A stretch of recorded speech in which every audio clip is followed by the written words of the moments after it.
Okay, so this week I'm going to look at for loops. For loop is when you want to repeat a piece of code. You want something to happen again and again and again, and you want to make your program shorter than it would otherwise be. The code I've got right here, so for I in range 10, then got a colon, and then like the if statement, we've indented what should be happening inside the for loop. It says print hello world, and on the right hand side you can see that it's printed hello world 10 times. I could get it to repeat a number of commands. So hello world, hello again. So it's now going to print both of those 10 times, but when it's not indented, when I stop indenting, it's going to display the last line, and it will not repeat this because it's not indented. So this line will be repeated, this line will be not because of the indentation.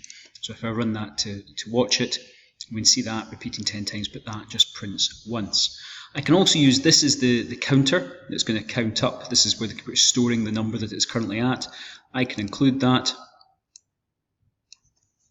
and use it inside here, so I can print the number, and we can see it's printing 10 times. It is though starting at 0 because computers always start counting at 0. So 0 to 9 is 10 different lines, but it doesn't display 10, it stops before 10. If I actually want the 10 to display, I need to change this number to 11, in which case it now goes 0 to 10. I can also get it to start at a different place. So actually if I put 1, 11 and run it, it starts at 1, it goes up to 10 now.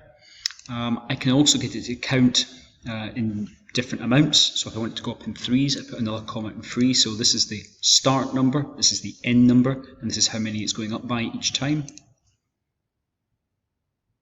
So we got 1, 4, 7, 10. If I change it back to what we had before, I can have text after this as well,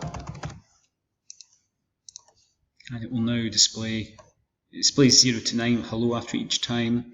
I can also use information, don't want to close that, use information that I've got from the user beforehand. So if I say name equals input,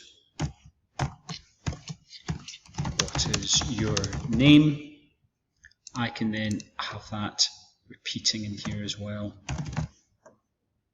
I need to put a space in.